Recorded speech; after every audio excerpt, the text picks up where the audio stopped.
At Northwestern Mutual Southern Wisconsin, they believe better conversations lead to better outcomes. They focus on a holistic financial planning process that starts with where you are right now. They design solutions that fit your specific goals and priorities and that can evolve over time.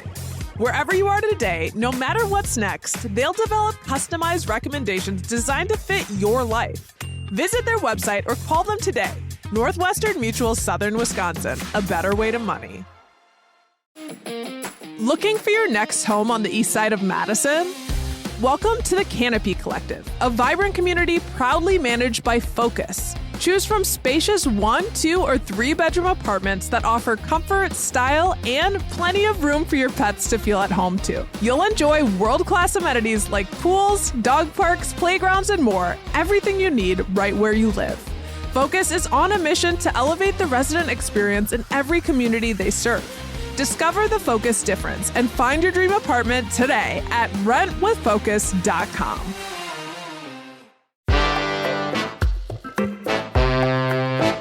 Today on CityCast Madison. Take me out to the ball game. It's time for the Mallards baseball season to begin. The first game is next Monday, and this year is an extra special season because it's the team's 25th anniversary, and celebrations are underway. Longtime Madison newspaper writer Tom Alicia is out with a new book called Baseball Like It Oughta Be: How a Shoe Salesman's Madison Mallards and his Renegade staff ignited the summer collegiate baseball revolution. Ahead of the season start, we sat down with Tom to learn more about the Mallards' origin story and team lore. And we've got a double header on today's episode, so stick around after the show to hear our sponsored conversation with Grayley Wellness owner and CCS Service Director Nicole Mall to talk about how and where you can support your mental health this month. It's Wednesday, May 21st. I'm Bianca Martin, and here's what Madison's talking about.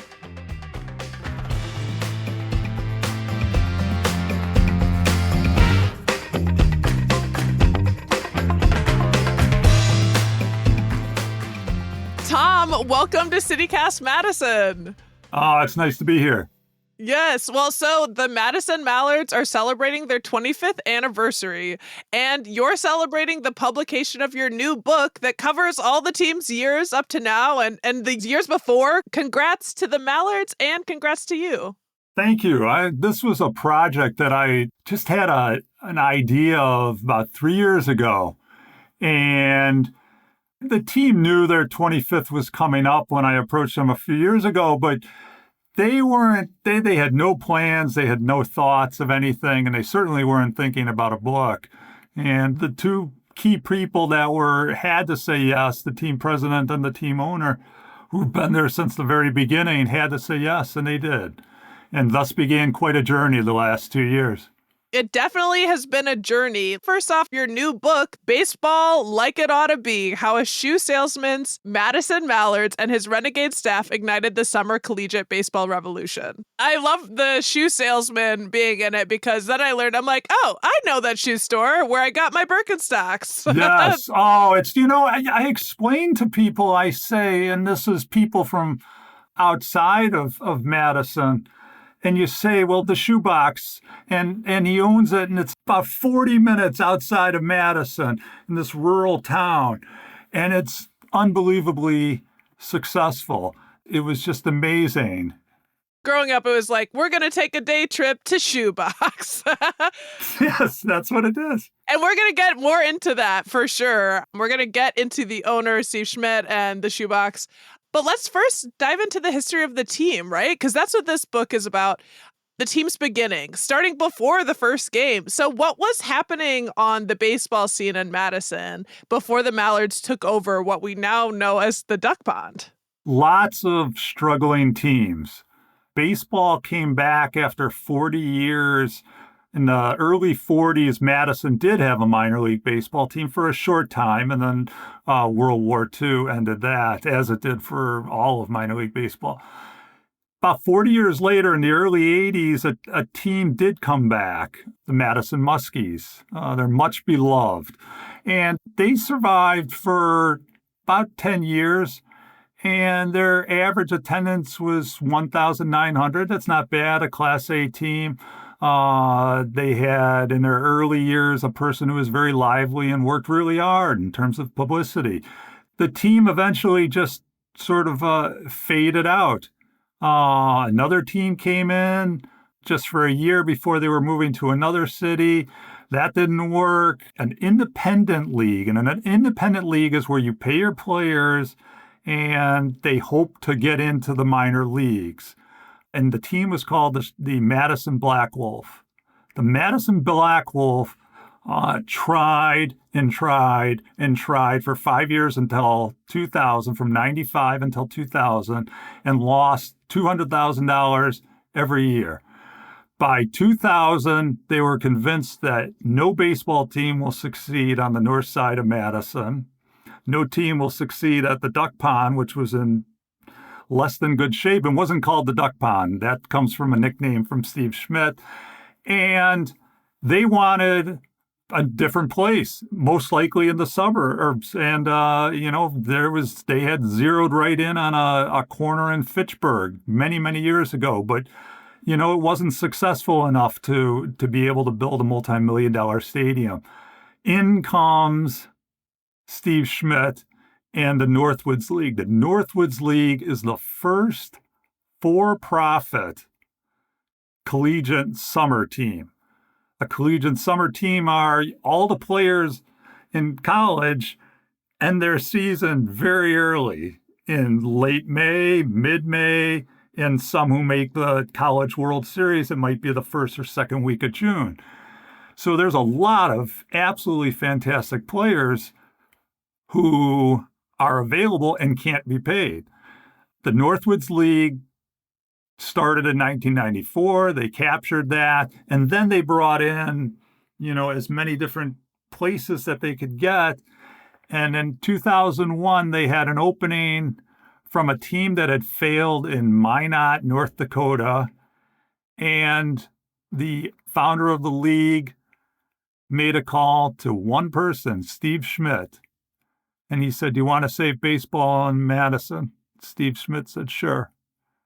Well, I want to dig into that and dig into his story. But before we move on, why do you think Madison was so cold on baseball at the turn of the millennium? It's so dominated by Wisconsin Badger sports. It still is. Badger football, and it's wonderful to see the volleyball team getting the kind of attention that it did. And going back to even when the Mallards started, the women's basketball team was drawing extremely well at playing at the field house for a number of years. It's struggled in the last few years, but they were doing well at that time. The men's basketball team is successful. Summer in Madison, you have a lot of choices. And that's probably the biggest obstacle with getting an outdoor event or team successful. And that's what's made it so unbelievable, is that by 2003, 2 years after they started, and they started very slowly, fans did not come right away. They were leery. It took a lot of zaniness and very clever and workaholics, really. I mean, it wasn't a big staff. Determination. Yes, absolutely. Yeah. Well, it's wild because just in baseball in general, UW-Madison used to have a team like a million years ago. It's funny, my great-great-grandfather was a pitcher at UW, like early 20th century, and UW doesn't even have a baseball team. Yeah, UW started its program just a couple years after the Civil War. That is the truth. I mean, they had its primitive baseball when UW had a team, had a club sport that was playing a game of baseball. And the out was you throw the ball, and it wasn't as hard as it is now, but it was still, it's going to hurt, at the person, and the person's getting hit in the back as he's running towards what is first base. You're out, so that's how the game was played. So you're going back, but the UW team had played for a lot of years. I mean, they started they have roots going back a long way. In 1991, UW Sports, the football team was really struggling. And without that money, they needed to make cuts right away. And one of them was the Wisconsin college baseball team. It just feels like there was a curse on baseball Yes, in there Madison. was. It really does. Until the Northwoods League came in and flipped the script. Absolutely. And that's why with Steve Schmidt, I thought there's got to be more to the story that really somebody just called you off the cuff and said, hey, you want to buy in? And he just said, yeah. He likes a challenge. Oh, boy, he does. And he was running the shoebox, and that's why the shoebox is very important. That is a financial boon, So he went into this certainly wanting to at least break even, and without having to pay players, and that's true to this day, that makes it much easier if you can draw a few thousand. What's happened? Since that time, they've drawn 4.3 million fans since their first game in June of 2001. So it's been very successful. Yeah, and I saw it averages 6,000 people per game since 2006. To put that in perspective, most minor league teams do not draw that. That includes some AAA teams. AAA would be one step from the major leagues. There are examples in the book of the night that they drew more than 10,000 people. On the night before, there was another major league team that had not drawn 10,000 people. And then there's a team that their next 4 games, which began the day after that, did not draw 10,000 people. So the Mallards were outdrawing at its peak, were outdrawing major league teams. It really is a phenomenon. And then among collegiate summer teams, if you get 1,000, it's a really good night. And yet they're doing 6,000.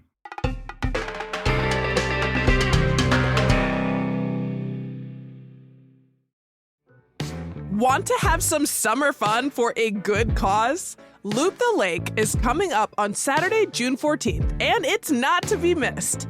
Loop the Lake is a benefit for Clean Lakes Alliance, presented by Lake Ridge Bank. It's a go-at-your-own-pace bike ride around Lake Monona with a bunch of other lovely bikers who care about the greater Madison Lakes. And perk, kids 10 and under ride free with a paid adult. The bike ride includes food, beverages, and t-shirts, and lots of fun along the way. The ride starts and ends at Olbrich Park, and riders will travel 13 miles clockwise around Lake Monona. And you can choose to ride, walk, run, or paddle virtually from anywhere at any time. So, you in? Sign up for Loop the Lake today. Go to cleanlakesalliance.org/loop-the-lake. Use code BIKE10 to save 10%. How does PwC take your company to the leading edge? They bring the sharpest minds in tech to your team, so you can bring the ideas that will transform your business. They're passionate about your industry, so you can walk into any room with every advantage. And they're with you every step of the way, so you can know you're headed in the right direction. PwC builds for what's next, so you can get there now. Get started at pwc.com/us/leading edge. Who is this magic man, Mr. Steve Schmidt? He is the owner of the shoebox. He's a second-generation shoe repair and salesman. Can we talk about that? What was going on before the Mallards? Yeah, first, there's 2 people that are key to their initial success. Steve Schmidt is one, without a doubt, 100%. And the other person is Vern Stenman, the team president.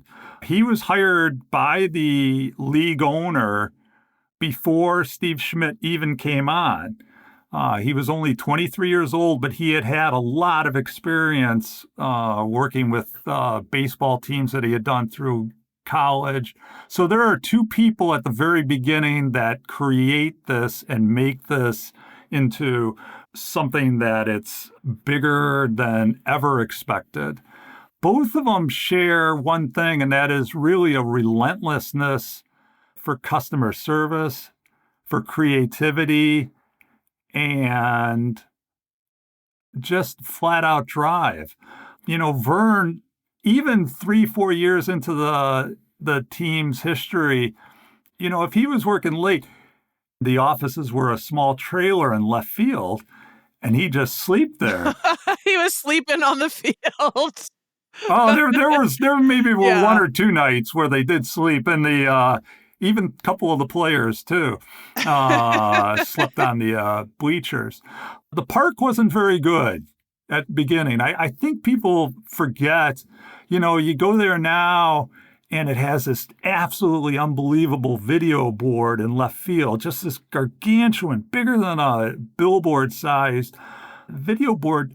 That's something that most minor league parks don't have, But you forget in the beginning, it was, how do I put this in a good way? If you swooshed your tush, you might get a woodcut. You're going to have to say that one more different way, Tom. If you moved your butt, there is a chance you would get a splinter from. Okay, on the that's bench. What, yes. Okay. So I should have used that. Could have used first. some repairs. Yes, it needed some, exactly. Yeah. No, I just literally wanted to be sure. The park needed a lot of remodeling. And one of the great quotes from Vern in this was that instead of looking at the negatives of the park, of which there were many, we need a new this, that, everything, right down the line, he said that the attitude was look at it as an open canvas. And this is in their early years, and I thought, wow, what a fantastic attitude towards that, because there was room to move. There is a lot of space behind there. And with Steve Schmidt wanting to create a team and a place, too, also on the north side, where he had some family connections, that made a difference. I mean, his commitment was, without a doubt, hugely important. His financial commitment, and then he was a workaholic at the games after being a workaholic all day at the shoebox. Well, yeah, and you said that he is such a, great, or both of them really focus on customer service. If folks don't know about the shoebox, it's kind of like it's known for great customer service. Like, that's one of the things. That also famously has exotic birds, which is very fun, but like thinking about the customer's experience. And then there's the bargain box, which everybody loves. I just feel like shouting that out. People are like, oh, okay, the shoebox. Yeah, no, I know what you're talking about. Right around 2000, just before the team came together, is when Shoebox kind of had their, quote, scandal that happened. So basically it was discovered that Schmidt had given a discount to some Badger football players, and it was kind of a really big deal. Why did that become such a big deal? In retrospect, the story seems like you've got to be kidding. That was a problem then? A couple $100, maybe less, of discounts on shoes for not just football players. It was 150 different players were suspended or faced repercussions as a result of getting a small discount. Now, in the NIL days of present, there's people getting that probably handed to them, for a nice 3-point shot at the end of the game. Because college players, basically, they couldn't get paid before, but now those rules have changed recently. You couldn't do anything at that time. And as a result, now, UW had already had some problems with the NCAA in terms of some financial dealings among their coaches and among their fan club. At that time, supporters, boosters. So the NCAA had an eye on them. At that time, though, when it came down, I think UW was expecting it to be just a hand slap. And instead, the NCAA said, no, your athletes will have a 1 to 3 game suspension. What that meant was, at that time, their appeal ended on the morning of a game that was going to be that night, their first game of the season in 2000. UW was the number 4 football team in the nation, and 17 of their players would face a 1 to 3 game suspension.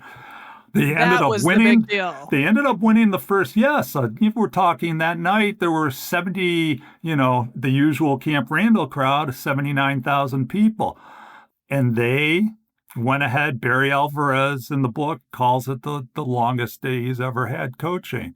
The morning he did not expect the NCAA to come down so hard, so fast. And like, no reject their appeal, But Yeah. again, and this is a major part of it, is that when you look back in it now, it seems kind of comical. At the time, it was a huge story on the front page of the State Journal, and I mean multiple stories, huge graphics, and the main one was Steve Schmidt writing a receipt out to a football player just with, go Badgers and a smiling face. But, he does it all the time. Right. My reaction to when I heard this story was like, oh, so a nice man who wants to give discounts from his store can't. But because of these rules, like he ended up giving them out to a number of athletes. So the Wisconsin State Journal is what prompted the university's investigation. And this is from ESPN reporting. They found 157 athletes in 14 sports ended up violating NCAA rules by accepting at least $23,000 in unadvertised discounts. So it ended up being, in the tens of thousands of dollars. But yeah, I mean, this is just the Wisconsin in me. I'm just like, he just is someone who loves sports and wanted to give discounts. And now he probably could, but that's the rules are really stark. One of the things too, and he was open about talking about it. And he said, I'm not even he was painted as this zealot, Badger supporter. He said, that's not me. So he's like giving kids discounts. Then and now, I mean, and he was, Yeah. I mean, Yeah. that's, it's a minor thing now. It was a major thing then. Yeah. Well, I mean, then he dove right in with the Mallards, right? So we talked about their customer prowess and thinking about customers, putting them first. And then their other prowess was around marketing. So Schmidt and Vern Stedman joined forces, and there was just a lot of fanfare and marketing gimmicks, right? Like, which is still something we see today with the Mallards. Yes, and this is a perfect combination. There was one time in one of their early years that they had been in the business for at least 4 or 5 years. Their bobbleheads one night, the truck, which was driving it from Los Angeles, had broken down in North Platte, Nebraska. They were not going to get the bobbleheads that night, or they learned that morning. The team did not want to disappoint fans so much, especially in those early years, that they hired a private plane in Madison, had it fly to North Platte, get it, come back to Madison, where then at 6:30, which would be about 30 minutes before game time, Vern Stedman and several of his staff raced to the Dane County Airport where the private plane landed. And a few innings in, after they had already said people would need to pick up the thing, the PA announcer was able to say, the bobbleheads are here. Wow. Wow. That's like a movie. That is truly all in dedication. Yes, it is.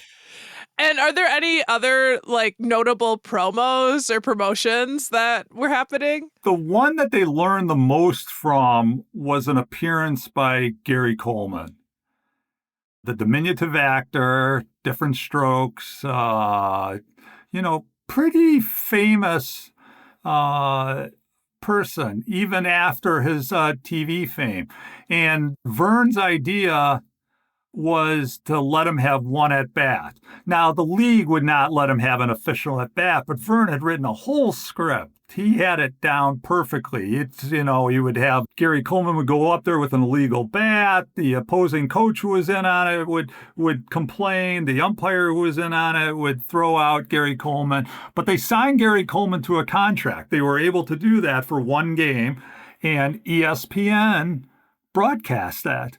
ESPN News at that time, Sports Center, said, Gary Coleman has been signed by the collegiate team, Madison Mallards, and they were signed. And it didn't go well. The umpire, unfortunately, went off script. And one of the things that Gary did not want to talk about was his height. Like I said, he was a diminutive guy. And unfortunately, the umpire did make a comment about his height.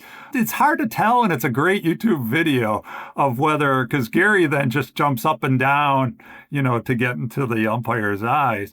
At the same time, the attendance that night by collegiate standards was phenomenal. It was about 5,000. But it was less than average for the Mallards. And the Mallards learned that from there, local, regional promotions do better than getting on ESPN. Is great and a nice pat on the back, but it doesn't bring a lot of people into the stadium. It's not local. That It's is not a local. big learning. That's a Gary- big learning. And I wanted to shout, there's so many promotions that are still happening today, like in 2025. A rage room in the stadium, a drone show, Yes. Ducktober. Oh, the drone show's great. They did that 2 years ago, yeah. Beat Kate Flannery, Meredith from The Office, Duck Derby. Like, they are keeping the fun, the gimmicks going. You've interviewed dozens of people for this book.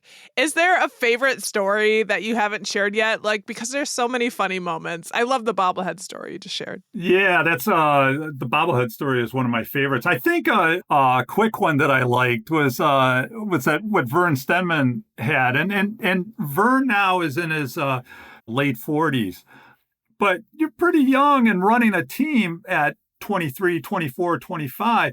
And at an all-star game, which was in Madison, a lot of the other executives from teams who were the same age. And these are pretty young people with given a lot of responsibility at that time.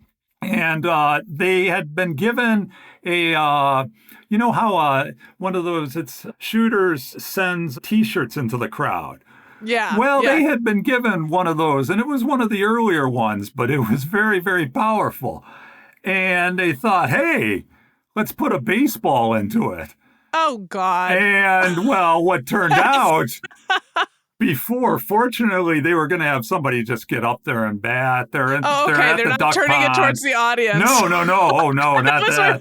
Like. No, they were going to have somebody bat, but even have Okay. somebody bat, it turns out it comes out, like a rocket at Oh, you. my gosh. So fortunately, they had tried that first. But my favorite part of it then is they put a baseball bat into it, and apparently you can get one of those that's strong enough and send it from home plate to the deep outfield and send that flying. So I don't know. They don't do that. They don't shoot anything out. They toss them out now. But in the old days. So there was a lot of young people given the opportunity, be creative.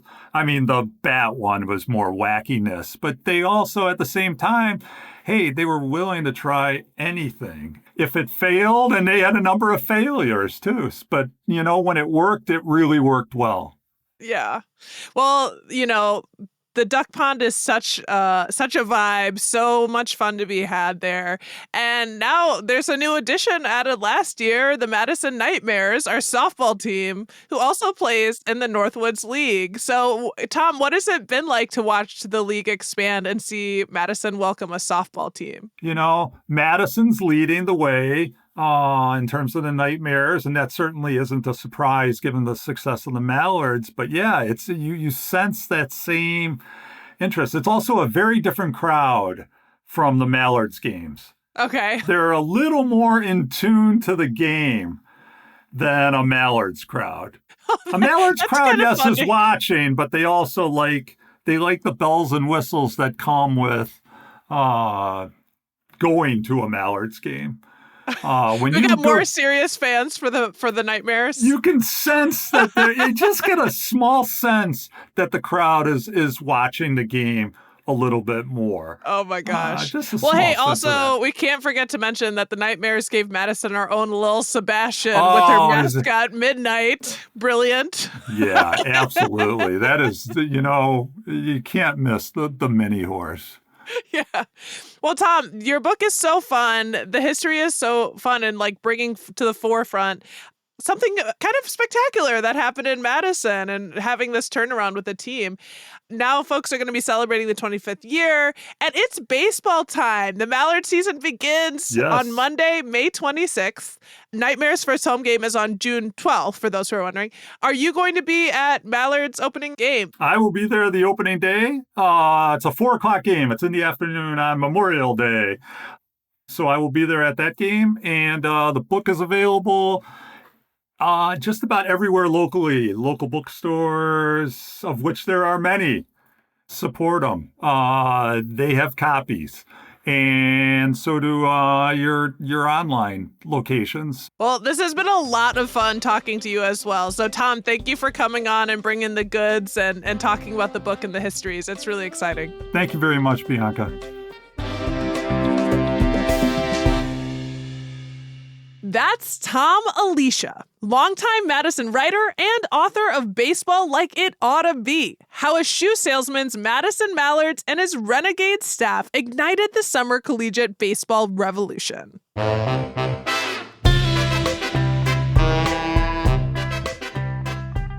That's all for today. Here on CityCast Madison, I'm Bianca Martin, your host.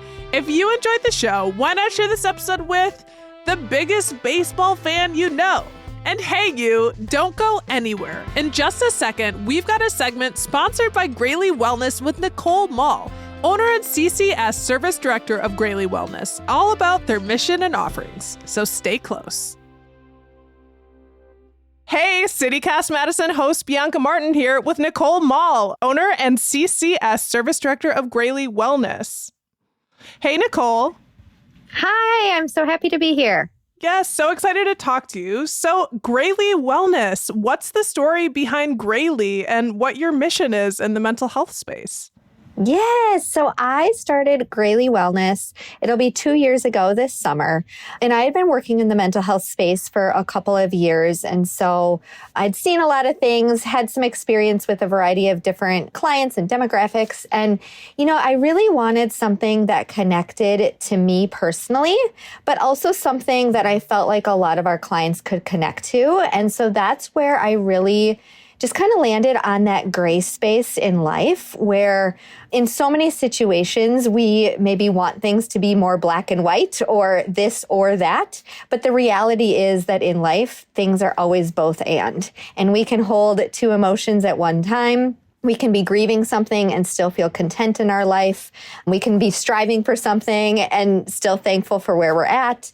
And so that was something just over the years that has played a big role in my life personally, is just having this gray space of life. And that's something that I kept hearing from clients of just like, wow, I can walk into your office, and just be really sad, but also hopeful and just holding both of those emotions. So that's kind of where that word Grayley came from, of just having the and living in that every day.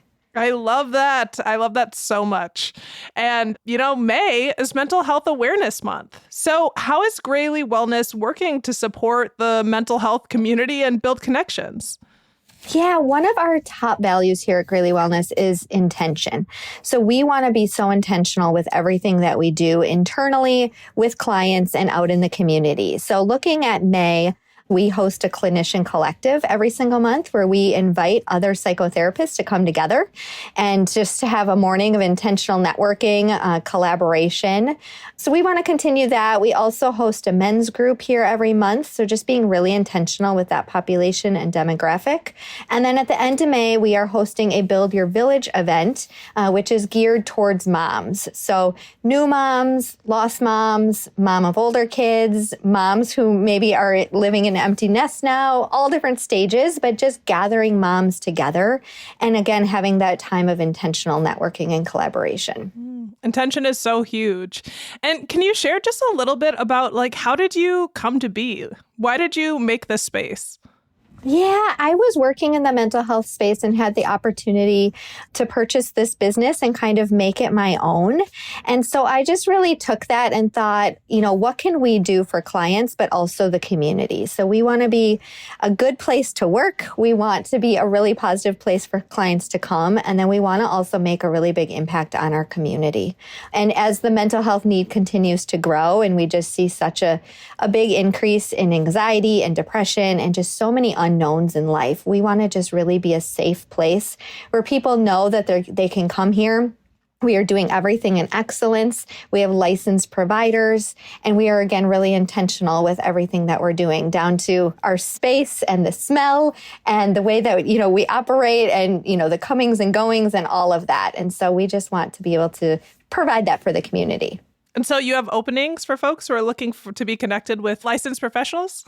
Yes, we do. We offer in-person client meetings, and then we also do telehealth. And so we have openings for new clients right now. And we just implemented a new book it button on our website. So people can go onto our website at any time of day. We were really noticing that people were trying to reach out to us at night or on the weekends, which makes sense because that's when they have time to schedule. So now you can go onto our website any time of day, look through all of our clinician bios, find who's going to be the right fit for you, what insurance they take, and then schedule your appointment through our website. Okay, great. So that's the best place for folks to access your services is through your website.